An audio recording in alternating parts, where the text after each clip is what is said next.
Nadie esperaba verlo volar otra vez, no porque fuera viejo, sino porque todo lo que lo hacía posible había dejado de existir. La fábrica cerró, el sistema que lo sostenía se fragmentó, y el avión de carga más poderoso que la industria soviética produjo alguna vez quedó atrapado en un limbo del que normalmente no se sale. Pero volvió, y eso no tendría que ser posible. Lo que hace interesante esta historia no es el avión, es lo que su regreso revela sobre cómo sobrevive una industria cuando pierde la base que la sostiene. Quédate, porque esto va mucho más allá de un programa de aeronaves. Si disfrutas este tipo de análisis, suscríbete. Hay muchas más historias como esta. Para entender por qué este regreso importa, hay que entender primero qué clase de avión es el AN-124 y por qué pertenecer a su categoría es algo que casi ningún país del mundo ha logrado. No estamos hablando de un avión grande. Estamos hablando de una capacidad específica: mover hasta 120 toneladas de carga en una sola misión. Eso incluye equipos industriales que no caben en ningún otro transporte, hardware militar de gran escala, componentes completos de otras aeronaves. El tipo de carga que no tiene alternativa si el AN-124 no está disponible. En el mundo del transporte estratégico, esa clase de capacidad no se improvisa. Se construye durante décadas y, una vez perdida, casi nunca vuelve. Pero lo que hacía al Ruslan realmente difícil de reemplazar no era su tamaño, era el sistema detrás. Durante la era soviética, diseño, fabricación, motores y soporte técnico funcionaban como una sola red. Cada pieza dependía de las otras. El avión era el producto visible de una infraestructura industrial que lo hacía posible. Y en el centro de esa infraestructura había un motor, el de 18T, sin el cual nada de lo demás funcionaba. El problema no llegó de golpe. Llegó cuando la Unión Soviética dejó de existir y lo que era una red industrial unificada se convirtió en partes dispersas entre países distintos con intereses distintos. El de 18T no se fabricaba en Rusia, se fabricaba en Ucrania. Durante años eso no fue un problema visible, fue un riesgo latente que nadie quiso nombrar hasta que nombrar el problema ya era tarde. Porque en aviación, cuando una cadena de suministro de este nivel se rompe, las consecuencias no son lineales. No es que el avión vuele un poco menos o necesite más mantenimiento, es que todo el ciclo de vida empieza a deteriorarse al mismo tiempo. Los repuestos escasean, los intervalos de mantenimiento se vuelven impredecibles. La planificación operativa a largo plazo se convierte en algo casi imposible. Y gradualmente, el ecosistema que sostenía al avión deja de poder hacerlo. Un avión no se sostiene solo con su diseño, se sostiene con continuidad. La capacidad de producir piezas, revisar motores, mantener la cadena de soporte técnico activa año tras año. Cuando esa continuidad desaparece, el avión no solo se vuelve más caro de mantener, se vuelve insostenible. Y cuando un programa llega a ese punto, lo que suele pasar es que desaparece. El sector lo reemplaza con algo más nuevo, respaldado por una cadena que sí funciona. Así avanza la industria aeroespacial normalmente. Pero aquí eso no pasó. Y ese es el detalle que cambia toda la historia. La pregunta parece obvia. Si el AN-124 perdió el soporte que lo mantenía operativo, ¿por qué no llegó algo nuevo a ocupar ese espacio? ¿Por qué la industria no avanzó? La respuesta es que diseñar un transporte de carga pesada de esta escala es uno de los problemas de ingeniería más complejos que existen. No se trata de construir un avión más grande. Se trata de resolver simultáneamente restricciones que se contradicen entre sí. Necesitas capacidad de carga extrema, más de 100 toneladas en muchos casos. Pero cada elemento estructural que agregas para soportar eso añade peso y consume alcance. Necesitas alas con suficiente superficie para generar sustentación con esa masa. Pero esas alas tienen que resistir décadas de tensión cíclica.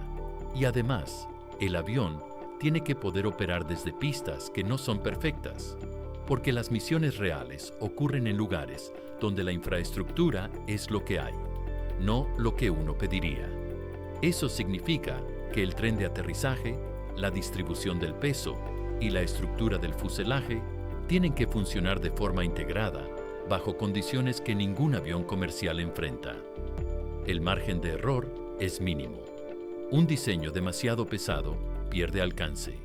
Uno demasiado optimizado para eficiencia se vuelve frágil bajo uso operativo real. Uno demasiado complejo resulta imposible de mantener fuera de una instalación de primer nivel. Y cuando escalas ese problema al nivel global, lo que encuentras es que nadie ha resuelto este rompecabezas desde cero en las últimas décadas. El C-17 estadounidense fue lo más cercano a una respuesta, pero su línea de producción cerró en 2015.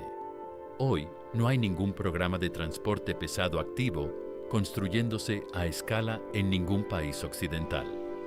No porque no haya demanda, sino porque el costo y la complejidad de hacerlo son tan altos que nadie ha decidido asumir ese proyecto. Eso convierte el vacío dejado por el AN-124 en algo más que un problema ruso. Es una brecha global. Las flotas existentes envejecen. El mantenimiento se vuelve cada vez más crítico. Y la pregunta de cuándo llegará un reemplazo ya no tiene una respuesta clara. ¿Crees que esa brecha algún día se cierra? ¿O el mundo va a depender de aviones de otra era durante décadas más? Déjame tu perspectiva en los comentarios. Y si este análisis te está aportando algo, dale like, le ayuda al canal más de lo que parece. Una vez que queda claro que no hay un reemplazo real en el horizonte, la lógica cambia completamente. Ya no se trata de innovar, se trata de no perder lo que todavía existe. Y eso es exactamente lo que Rusia decidió hacer con el AN-124. No construir algo nuevo, recuperar lo que tenía, avión por avión, motor por motor.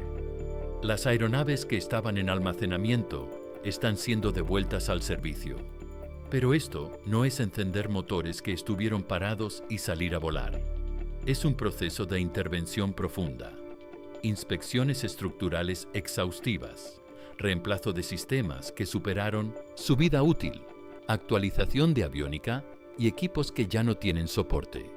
El objetivo no es volar estas aeronaves unos años más, es extender su operatividad hasta los años 2040 o incluso 2050, empujando cada plataforma mucho más allá de lo que originalmente estaba diseñada para soportar. Y ahí aparece el obstáculo central. El fuselaje puede restaurarse, los sistemas pueden actualizarse, pero el motor, el D-18T, no puede fabricarse dentro de Rusia.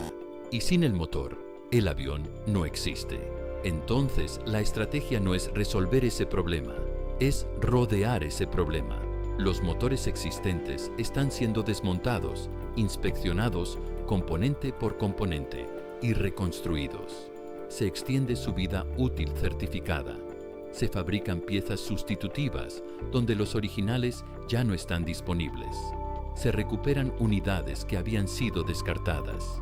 No es un proceso limpio ni escalable, pero funciona. Decenas de motores están pasando por este ciclo de restauración, no para ampliar la flota, solo para mantener operativos los aviones que ya existen. Eso define el carácter real de este regreso. No es expansión, no es modernización, es preservación. Cada vuelo completado, cada motor restaurado, cada inspección aprobada está comprando tiempo. Tiempo para que algo nuevo pueda desarrollarse. Tiempo para que la capacidad no se pierda de forma irreversible.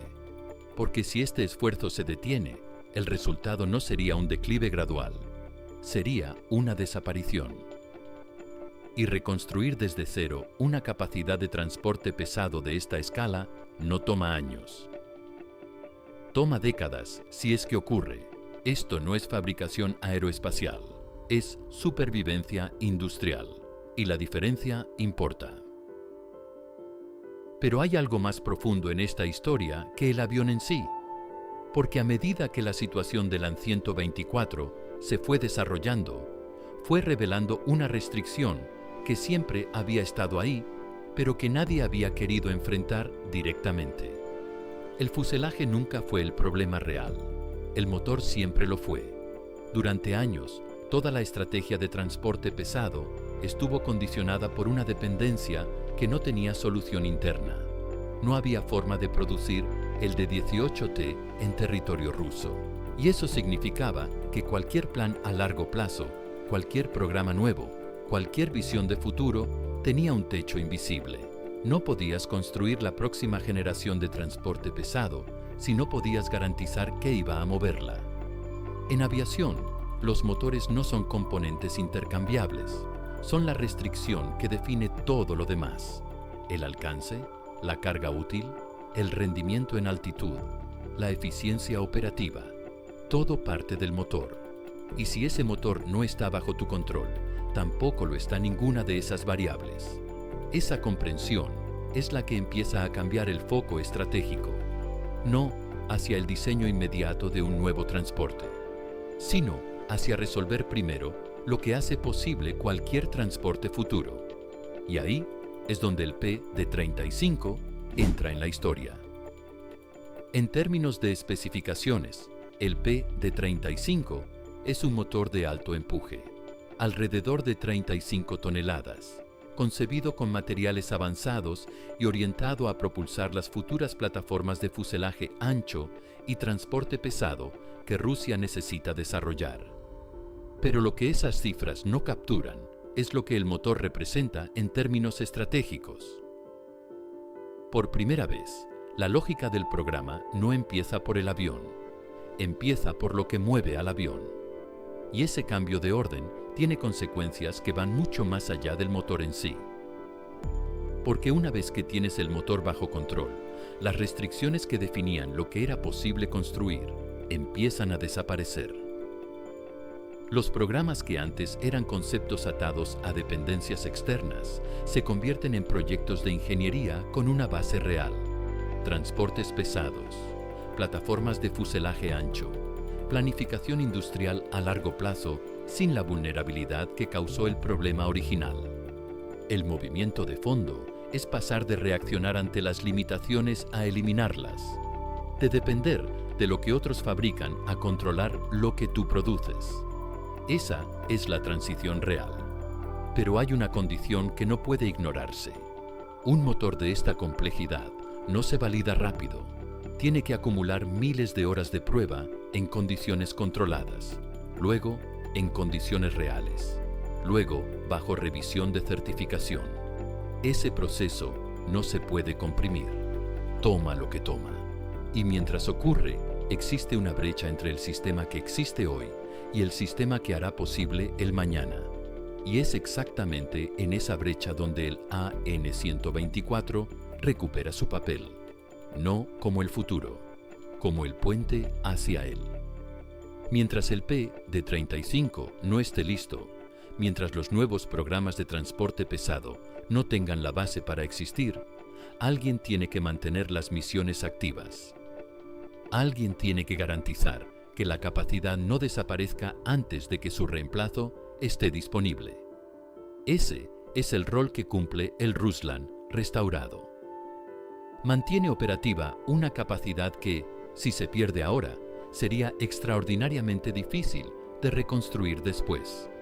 Porque en aeronáutica no se trata solo de tener los planos, se trata de tener los procesos, las personas con experiencia, las cadenas de suministro activas, el conocimiento acumulado que solo existe mientras hay producción y operación continua. Cuando eso se detiene, no lo recuperas en 2 años. Lo recuperas, si es que lo recuperas, en 2 décadas. Así que lo que parece un regreso nostálgico a una plataforma del pasado es en realidad algo mucho más calculado. Es una decisión de no dejar que una capacidad estratégica se extinga mientras el sistema que la reemplazará todavía está en construcción. El AN 124 no volvió para competir. no volvió para liderar ningún futuro. Volvió para que haya un futuro al cual llegar. Y eso, en el mundo de la aviación estratégica, es quizás la misión más importante de todas.